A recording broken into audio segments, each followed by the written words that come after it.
Oh, look at this little guy. He's just hanging out right outside my room, right before I'm about to sit down to record. It's like fate. He's counting on me to make a good video.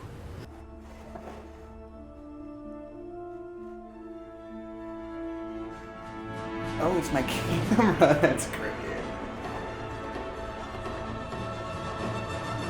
Spider-Man! Hey!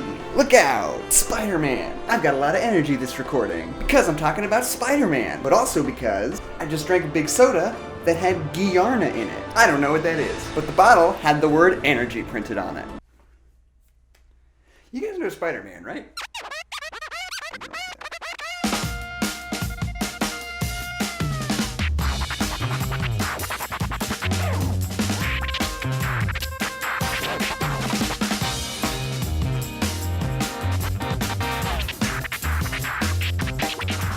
He's a superhero and he swings around on webs, and he was created in 1962 by Stan Lee and Steve Ditko. You know the guy, Spider-Man? He was super successful in the 60s because he told stories about real people having real people problems, as well as big superhero problems. You know the one? You know Spider-Man. He debuted in a one-off story and then it was so popular that he got his own series later that same year. Spider-Man.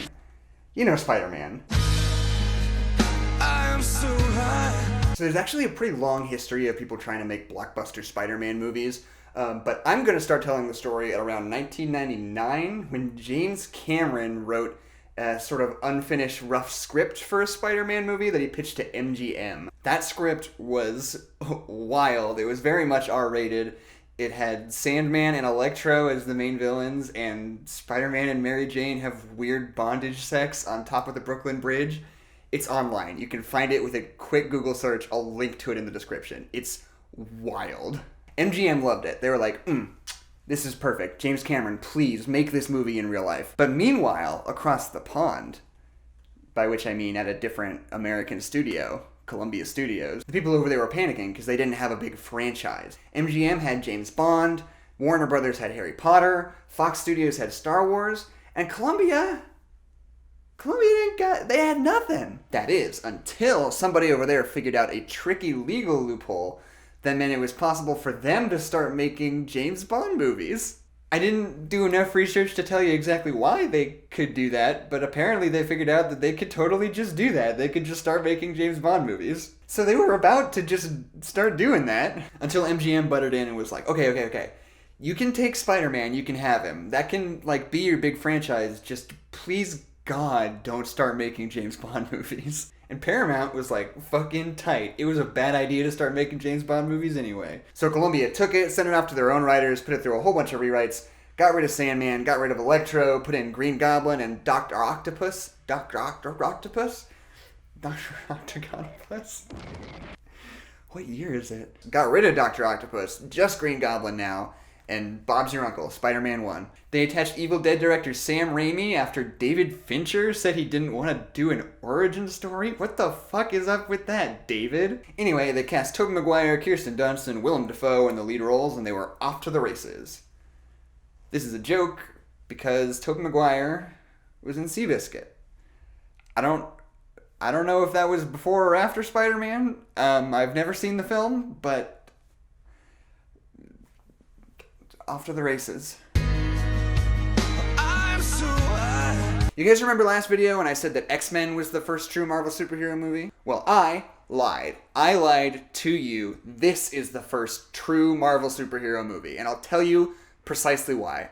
In 1980-something, Tim Burton made Batman. He created this fantastical, colorful world and populated it with fantastical, colorful characters. In 2000, Bryan Singer created a grounded gray and blue world and populated it with grounded gray and blue characters. Sam Raimi found the perfect middle ground between the two, and that's where Marvel has operated best ever since. Spider-Man's version of New York feels like real-life New York. The people behave like regular people. It feels squarely grounded in reality. To that end, I want to point out Cliff Robertson and Rosemary Harris both giving these really great, really naturalistic performances early in the movie that really set a tone. Drawing lots of it. Good boy. Gotta be thrilled. Just don't fall in your ass. I'm already on my ass, mate. When the plant senior electrician is laid off after After 35 years, what else would you call it? I am on my ass. It really sells the relative mundanity of their life, and from that mundanity, the extraordinary things that happen in this movie really feel extraordinary. Me. This huge spider research lab. Norman Osborn breathing a bad gas and turning into a psycho. J. Jonah Jameson, just in general. Spider-Man and the Green Goblin having an aerial dogfight in the middle of a huge parade. But this isn't some generic big city parade, Tim Burton. This is the Macy's Thanksgiving Day Parade. The same parade that you and your parents watch every year. The same parade that Al Roker looks at the Pokemon float and says the word Pikachu like it's the first time he's ever heard it in his life every single year. Flying along just behind the Pokeball comes Pikachu. God, that's my favorite part of the Macy's Thanksgiving Day Parade. But that makes it more exciting. It makes the characters and the action pop. And speaking of dogfights, Spider-Man was one of the first movies that really proved to people that CGI was finally good enough to support entire sequences that just weren't possible to do practically. And that doing them would enhance the movie rather than just be a distraction. And that idea ties into the fantastic nature of these characters. A real guy couldn't jump on a building like that. But he is. You can see it and it looks like real life. It kind of looks like real life. If it were 2002 and your standards were lower, it would look like real life. I also just really briefly want to touch on Danny Elfman's score, which, in my opinion, is maybe one of the most singularly influential film scores in the 21st century. Like, you know superhero music? Like the string arpeggios that kind of swell up and down with like this really strong French horn melody that comes over it, and those big major chords even though the song's in a minor key. You know, like superhero music? That's Danny. That's Danny. He's in there. That's my boy Danny that did that. And to be fair, Hans Zimmer really sort of cemented it with his Batman Begins soundtrack, but it was all there like 3 years earlier in Spider-Man. If you want to hear more about that general topic from somebody who's a lot more qualified to talk about it than I am, there's a really great video on a channel called 8-Bit Music Theory about the Spider-Man video game soundtrack, which I would very much encourage you to check out. But I'm getting way off track. Spider-Man is a great comic book adaptation because it really successfully capitalized on the strengths of its source material. It's a superhero story, but it's grounded in reality, and it features people dealing with real problems in addition to the big superpowery ones. That was exactly what made Amazing Fantasy number 15 seem so special and exciting in 1962, and those same things made Spider-Man great in 2002. But I want to go a little bit more in depth in the idea of adaptation.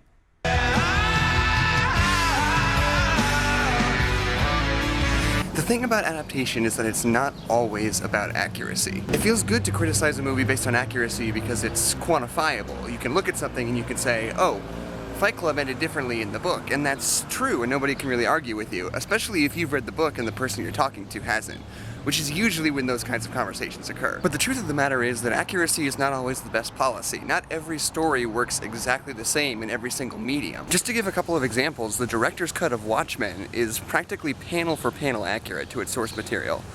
But the dialogue that felt so powerful in comic book form felt really awkward coming out of real human beings' mouths. Not to mention the fact that it's like 3.5 hours long. But on the other hand, you can look at something like The Shining, which is an all-time great movie, but is so wildly inaccurate it feels almost spiteful of its source material. Now, some people might make the argument that just because a movie is a good movie, that doesn't necessarily make it a good adaptation, but I'm more of the type to argue that if it's a really good movie, then who gives a shit? My point is there's no real science to adaptation, and different approaches can yield a lot of different results. But I think if there is one thing that an adaptation should not ever do, it's bring in pieces of source material without a full understanding of what made that source material great in the first place. Like I just said before, Spider-Man gets a lot very right in its adaptation, but there is a scene in particular that I do want to take a closer look at. Amazing Spider-Man number 121 and 122 tell a story called The Night Gwen Stacy Died. It was written by Gary Conway and drawn by Gil Kane, and it's one of the most famous Spider-Man stories ever told. Norman Osborn discovers Spider-Man's secret identity and kidnaps his girlfriend, Gwen Stacy. He takes her to the top of the Brooklyn Bridge and throws her off, and Spider-Man can't act quickly enough to save her. She dies from the whiplash of being caught by Peter's web. Peter chases after him and just beats him savagely, stopping himself just short of killing him with his bare hands. At this point, Norman Osborn makes a last-second attack with his glider, but accidentally skewers himself with it before Spider-Man can prevent it. This is significant because, in the context of the original story, when Uncle Ben died, it taught Peter not only about responsibility, but about the value of human life. Peter's entire character revolves around his obsession with saving lives, even the lives of his enemies. He believes very strongly that life is valuable and everyone is somebody's uncle, so to speak. This means that when Norman Osborn dies, indirectly at the hands of Spider-Man, it's a complete failure of everything that he stands for as a person. So now let's look at the movie's version of these events.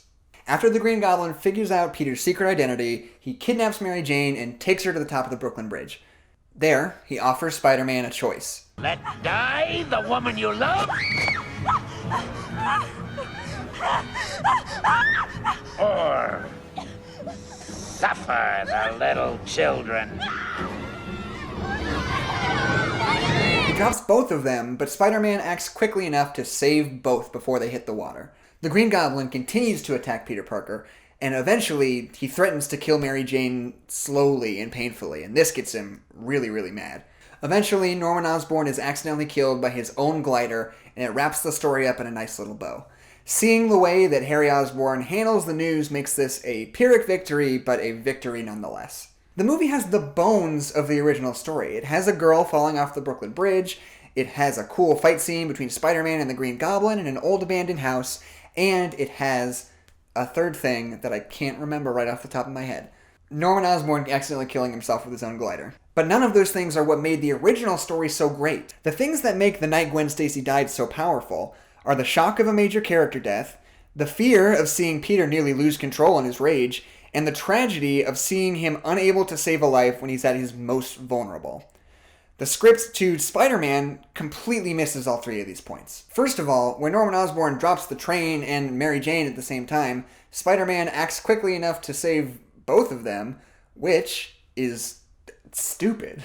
Like, you could list off the 4 possible outcomes of this scene, and the screenwriters just picked the most boring one. They just picked the objectively the worst one. It's so lazy. It's like 2 kids playing on the playground and one of them is like, oh, you have to choose. I'm going to drop both of them and you got to pick one. I'm just so cool and fast. I caught both of them. I caught the train and the girl because I was just so awesome. But regardless, what's important to my point is that Mary Jane survives, and because she survives, he doesn't have the same emotional momentum carrying into that fight with the Green Goblin. And maybe this is just a problem with the execution more than it is a problem with the writing, but moving into that scene, there's just not the same level of violent rage in Peter as he starts to lay into the Green Goblin. And their big battle is kind of goofy. It's less like a fight to the death, and it's more like a Globetrotters routine. And once we get to the real beating, Norman Osborn's still like wearing his big goofy helmet, and he seems pretty okay, and you're not really afraid that he's going to get killed at any point. It doesn't have the same savagery as the original. You're not afraid of Peter losing control. You just kind of want him to keep punching the Green Goblin because he's the bad guy, and it feels pretty good to see him get punched. There's another superhero movie that comes to mind that does almost this exact same beat much, much better.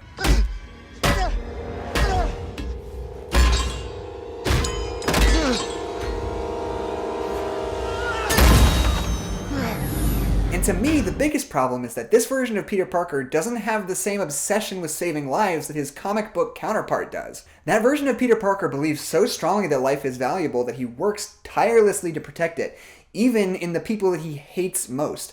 It's the most important thing in the world to him, and it's central to his idea of self-worth. That is just not the case in Sam Raimi's version. So when Norman Osborn dies, you don't feel the full emotional weight of that moment. The Night Gwen Stacy Died is fully a tragedy, and Spider-Man just isn't. Don't get me wrong though, the scene still works. It's a big, fun action set piece. It plays off the central themes of Peter putting his loved ones in danger, and most importantly, it wraps up the story in a really satisfying way.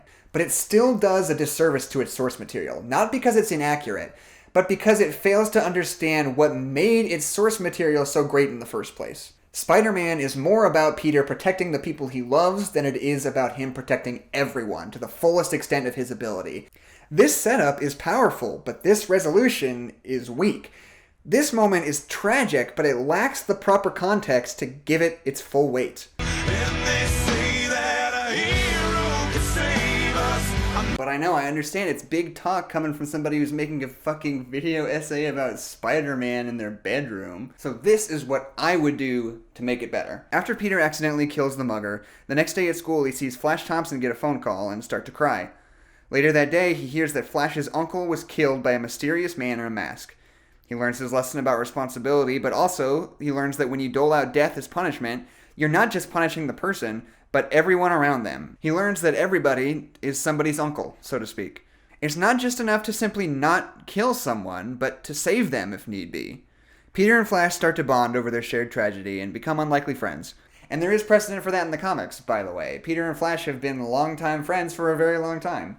Later in the story, after Norman puts 2 and 2 together, he takes MJ to the bridge and gives Spider-Man the same choice. Pete decides to save MJ, and tries to swing around and get the trolley afterwards, but only partially succeeds. The trolley hits the water, but everybody on board makes that okay. Everybody except for Flash Thompson. If I think of a good reason for him to be on the trolley, then I'll put it in here in editing. And if I don't, then I'm going to leave that in, and I'm going to make myself look like a dumbass. Peter goes after Norman and beats him severely, but stops himself just short from killing him. After being hit so many times, Norman starts to come out of his Green Goblin persona. He begs Spider-Man to kill him. He says, the Goblin is too powerful, it's the only way. Pete refuses, says that he can get help. The fact that you're talking to me now is proof that we can solve the problem. The Green Goblin regains control right afterwards and fires the glider. Pete once again feels the effect of failing to save somebody when he sees Harry get the news. This version puts a stronger emphasis on saving lives, gives Peter a more compelling reason to lose control in the climax, and makes Norman Osborn's death a defeat rather than a partial victory. So screenwriting is not that easy, and I also immediately see the flaws in this. You'd have to beef up the role of a minor character quite a bit in a movie that's already kind of overstuffed with characters. Not to mention it's a little bit contrived that Flash just happened to be on the trolley on the way up there. Maybe he was going up to help him out. Maybe he has a gun, and he wants to try to shoot the Green Goblin, and because he tried to help, that's why he died? I don't know. I don't really think that's anything. And also, maybe most importantly, it's just kind of a bummer. This actually plays pretty similarly to the end of Amazing Spider-Man 2, which everybody hates except for me. But that movie ends with Gwen Stacy dying. It's a big bummer. And the way they got around it was they just tacked on this weird scene at the end where he fights the Rhino, or doesn't fight the Rhino, he starts to fight the Rhino, and then the credits roll, and it's oh, he's got his gumption back. But it was super weird, and it doesn't really work, and there was a second where I thought about doing precisely that when I was thinking through this rewrite, so now I get it. I understand why they made that choice. So here's some just miscellaneous other thoughts I have about the movie that don't really tie into my big flowy video essay that I'm creating right now. The opening of this movie is the goofiest, hammiest opening of any movie ever. I'd like to tell you that's me next to her. Heck, I'd even take him. Hey! Stop the bus! That's me. Some spiders change colors to blend into their environment. It's a defense mechanism. Tobey Maguire's line readings in this scene are so good. This is the most advanced electron microscope on the eastern seaboard. This is the largest electron microscope on the eastern seaboard. And so just while we're here, what's this big spider place? Why is there this big lab inside the Science Museum where they're just doing spider stuff? Combining the genetic information from all 3 spiders into these 15 genetically designed super spiders. Why, though? So Spider-Man, when he gets his powers, the webs just kind of... They just kind of come out of him? They just come out of him? And that's the grossest thing in the world, and I hate it. And it's also weird that the movie makes a weirdly big deal about him making this hand shape specifically. Originally it's because he made shooters, and there's a tab there that he has to press. That's why he makes that shape, because he's pushing a button that makes the web come out. But in this, it's just a a weird magic like this is just the magic hand shape that makes it go? Like why? Why is it that way? Also, does anybody else think it's kind of whack that when Peter learns his big lesson about responsibility and helping people, that he's not like protecting the innocent, he's protecting this slimy wrestling producer who just swindled him out of $3,000? I just feel like there's a lot to unpack there, and I don't really know how I feel about that. I missed the part where that's my problem. J.K. Simmons as J. Jonah Jameson is unironically great. Mr. Jameson, your wife is on line 1. She needs to know if you... Mr. Jameson, is a page 6 problem. We have a page 1 problem. Shut up. Like, he is honest to God high point of this movie. He makes me laugh every time I watch any of these movies. There's such a raw energy to every scene that he's in, and it moves like so much faster than any other scene in the movie, and it's so great. You don't trust anybody, that's your problem. I trust my barber.